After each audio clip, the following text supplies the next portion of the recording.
আসসালামু আলাইকুম। আমি লিলি, বাংলাদেশি ব্লগার। লিলিস ফ্যামিলিতে সবাইকে আরো একবার স্বাগত জানাই। কাছে কিংবা দূরে, দেশে বা দেশের বাহিরে যে যেখান থেকে আমার আজকের ভিডিওটি দেখছেন, আশা করি সবাই আল্লাহর অশেষ রহমতে ভালো আছেন, সুস্থ আছেন। শুকর আলহামদুলিল্লাহ, আমরাও বেশ ভালো আছি।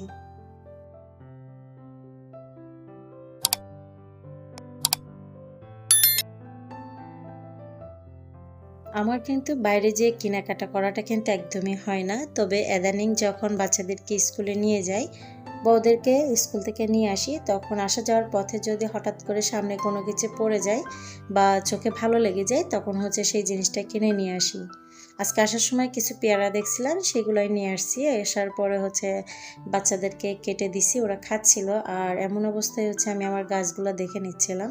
এগুলো একটু স্প্রে করে দিব পানি দিয়ে, তারপর হচ্ছে গিয়ে সরি সেজন্য হচ্ছে টবগুলো চেক করতেছিলাম। অনেক সময় দেখা যায় টপের গাছে যেগুলো থাকে অনেক পাতা মরে যায় বা লালচে হয়ে যায়, সেগুলো কাটিং করে দেওয়ার প্রয়োজন আছে। তো সেটাই চেক করে নিছি, কয়েকটা পাতা হচ্ছে মরে গেছিলো, সেগুলো হচ্ছে টপের যে মাটিগুলো আছে সেগুলো উপরে দিয়ে দিছি। এগুলো হচ্ছে পচে যাবে আস্তে আস্তে, পচে হচ্ছে একটা সারে পরিণত হবে। এই যে গাছগুলো দেখতেছেন, এগুলোর কিন্তু বেশ কয়েকটা টব আছে আমার ইনডোরে। তো বেশ কয়েকটা বললেও ভুল হবে, প্রায় 6 থেকে 7টা টব আছে। প্রত্যেকটা রুমে 2টা করে টব আছে। তো দেখতে আমার বেশ ভালো লাগে। তো সাধারণত তো সব ধরনের গাছ কিনে ইনডোরে দেওয়া সম্ভব না। তো যেটা আমি সহজলভ্য বা যেটা আমার ভালো লাগার মতো লাগছে, আমি আনতে পারছি আমার সাধ্যের মধ্যে। তো সেগুলো দিয়ে ঘরের ভিতরে রাখার চেষ্টা করছি বা সৌন্দর্যটা একটু বৃদ্ধি করার চেষ্টা করছি। তো প্রত্যেকটা রুমে হচ্ছে আমি 2টা করে টব রাখছি। এটা হচ্ছে আমার পাশের যে রুমটা, মানে যেটা খালি থাকে, সেটাতে যে সিঙ্গেল সোফা আছে, সেই সোফার পাশেই হচ্ছে একটা টব। আরেকটা হচ্ছে গিয়ে যেটা আগে দেখানো হয়েছে, সেটা হচ্ছে গিয়ে আমার মেশিংয়ের পাশে। তো বেশিরভাগ টবগুলো হচ্ছে বাইরে থেকে আনা হয়েছে। আর 2টা টব হচ্ছে গিয়ে তেলের যে কন্টেনার থাকে, সেগুলো কেটে হচ্ছে গাছগুলো দিছিলাম। আর পরবর্তীতে হচ্ছে গিয়ে টবগুলো চেঞ্জ করা হয় নাই। এই যে দেখেন আমার ডিপ ফ্রিজ, যে মানে কিচেনে যাওয়ার যে ডোরটা আছে, ডোরের সামনে কিন্তু আমার ডিপ ফ্রিজ রাখা। আর ডিপ ফ্রিজের সামনেই কিন্তু এই টবটা দিছিলাম। এখানে কিন্তু বেশ কিছু গাছ ছিল বা পাতা ছিল। তো কয়েকটা পাতা হচ্ছে নষ্ট হয়ে গেছে, পড়ে গেছে। তো সেগুলো কাটিং করে তারপর হচ্ছে একটু পানিটা স্প্রে করে দিছি। ওই কর্নারটাতে হচ্ছে গিয়ে সরাসরি ফ্যানের বাতাস লাগে, যার কারণে গাছটা একটু অমসৃণ বা বৃদ্ধিতে বাধা পাচ্ছে বলতে পারেন। এই যে টপটা দেখতেছেন, এটা হচ্ছে আমার রুমে।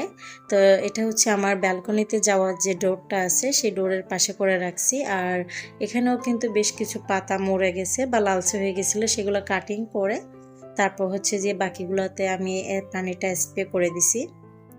ইনডোরে গাছ রাখাটা একটু ঝামেলার ব্যাপার, তবে যদি আপনি গুছিয়ে বা পরিপাটি করে রাখতে পারেন, দেখবেন যে গাছ যেমন ঘর সৌন্দর্য বৃদ্ধি করবে, তেমনি কিন্তু বাচ্চারাও কিন্তু আস্তে আস্তে এটাতে অভ্যস্ত হয়ে যাবে, তখন কিন্তু আর ছিঁড়বে না। বিশেষ করে যেসব ঘরে বাচ্চা আছে তাদের কিন্তু একটু ঝামেলা হয়ে যায়। আমারও কিন্তু প্রথম প্রথম হতো, বাচ্চারা পাতা ছিঁড়ে ফেলতো, টেনে ফেলতো। তো এখন দেখা যায় আস্তে আস্তে শিখে যাচ্ছে, এখন তেমন বেশি আর ধরে না। এই যে এভাবেই কিন্তু আমি প্রত্যেকটা রুমের এই যে টবগুলো আছে বা গাছগুলো আছে, সেগুলোতে কিন্তু পানি স্প্রে করে দিয়ে দিছি। এরপর হচ্ছে কিচেনে চলে আসছি। অফ ক্যামেরাতে কিছু তিতে করলা ভাজি করে নিয়েছি, আর হচ্ছে মাছ রান্না করব, সেই জন্য হচ্ছে কিছু গরম পানি করে নিয়েছি মাছগুলো ধুয়ে পরিষ্কার করে নেওয়ার জন্য। আমার আজকের ভিডিওটি আশা করি আমার প্রিয় আপু ভাইদের কাছে ভালো লাগবে। ভালো লাগলে প্লিজ ছোট্ট একটা লাইক দিয়ে ভিডিওটি কন্টিনিউ করবেন। আপনি যদি আমার চ্যানেলে নতুন হয়ে থাকেন, তাহলে আমার চ্যানেলটা সাবস্ক্রাইব করে নেবেন, পাশে থাকা অল অপশনটি চালু করে দিবেন। যে কোনো সময় আমি নতুন ভিডিও আপলোড দিলে নোটিফিকেশন পৌঁছে যাবে আপনার কাছে। আপনি আপনার মূল্যবান সময় এবং সুযোগ বের করে আমার ভিডিওটি দেখে নিতে পারেন। যারা অলরেডি এই কাজটা করে দিয়েছেন, সবাইকে অসংখ্য ধন্যবাদ। কিছু তিতা করলা ভাজি করে নিছি, আর এরপর হচ্ছে কিছু তেলাপিয়া মাছ রান্না করব, সেজন্য হচ্ছে হালকা তেলে, মানে হালকাভাবে ভেজে নিচ্ছি তেলে।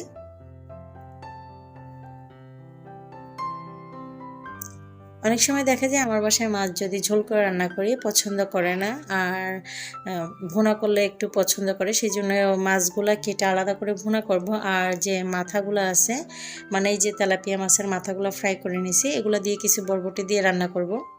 যাদের ছোট বাচ্চা বাচ্চা আছে, তো দেখা যায় অনেক সময় রান্নাবান্নার ক্ষেত্রে বাচ্চারা এসে দুষ্টুমি করে বা কাপড় চোপড় ধরে টানাটানি করে দুষ্টুমি করে। তো এক্ষেত্রে যখন আমি তেলের কাজগুলো করি সেই ক্ষেত্রে সাবধানতা অবলম্বন করে কাজগুলো করার চেষ্টা করি।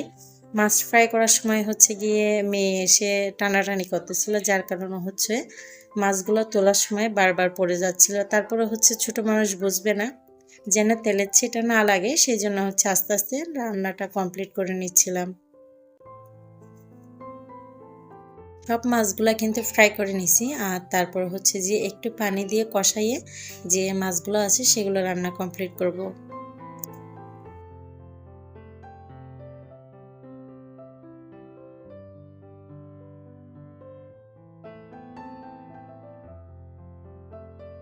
আমি যখন নতুন ইউটিউবে চ্যানেল খুলি বা ব্লগ আকারে আপনাদের সাথে ভিডিও শেয়ার করা শুরু করি, তখন হচ্ছে আমি নিয়মিত একটা ভিডিও আপলোড দিতাম। প্রতিদিনের যে কাজ থাকতো সেগুলো রান্নাবান্না সব মিলিয়ে একটা ছোটোখাটো ব্লগ ভিডিও বানিয়ে তারপর হচ্ছে আপনাদের মাঝে উপস্থিত হতাম। তবে ইদানিং দেখা যায় যে বাচ্চাদের পড়ালেখা, সংসারের কাজ সব মিলিয়ে একটা হিমশিম অবস্থা থাকে, রেগুলার আর ভিডিও আপলোড দেওয়া হয় না। একদিন পর পর বা 2 দিন গ্যাপ দিয়ে 3 দিন গ্যাপ দিয়েও হচ্ছে আমি ভিডিও আপলোড দিই, যার কারণে হচ্ছে আমার সাবস্ক্রাইবার কম বা ভিউসও কম। তারপরেও হচ্ছে চেষ্টা করি যে স্বপ্নটাকে ধরে দেখছিলাম, সেই স্বপ্নটাকে ধরে একটু একটু করে পথ চলার। আশা করি আপনারা সবাই সাপোর্ট করবেন বা পাশে থাকবেন। আমিও চেষ্টা করব সবসময় আপনাদেরকে সাপোর্ট করতে, পাশে থাকতে। তবে আমিও চেষ্টা করি আপনাদের পরিবারে নিয়মিত যাই, মানে আপনাদের ভিডিওগুলো দেখার জন্য সময় বের করে।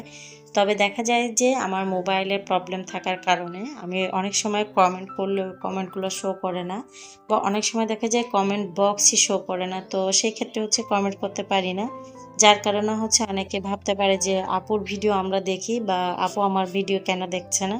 আসলে কিন্তু একদম না, যতক্ষণ সময় পাই যার ভিডিও যেভাবে আমি টাইমলি দেখার চেষ্টা করি, যখন যার নোটিফিকেশান আসে সেই হিসাব করে হচ্ছে গিয়ে যখন নোটিফিকেশান শো করে তখন হচ্ছে ওই ভিডিওটা ক্লিক করে তারপর হচ্ছে ভিডিওটা আমি যদিও না দেখি তারপর হচ্ছে অন করে রেখে আমি কমপ্লিট ওয়াচ করে দেওয়ার চেষ্টা করি।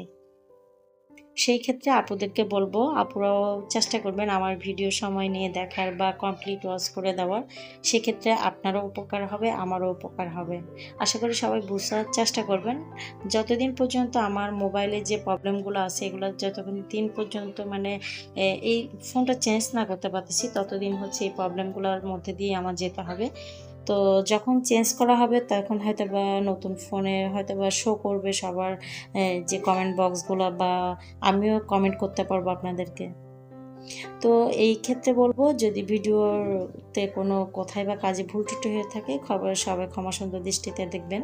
আমার আজকের ভিডিও এখানেই শেষ করব। সবাই ভালো থাকবেন, সুস্থ থাকবেন। ভিডিও কেমন হয়েছে নিশ্চয়ই কমেন্টে জানাবেন। আল্লাহ হাফেজ, আসসালামু আলাইকুম।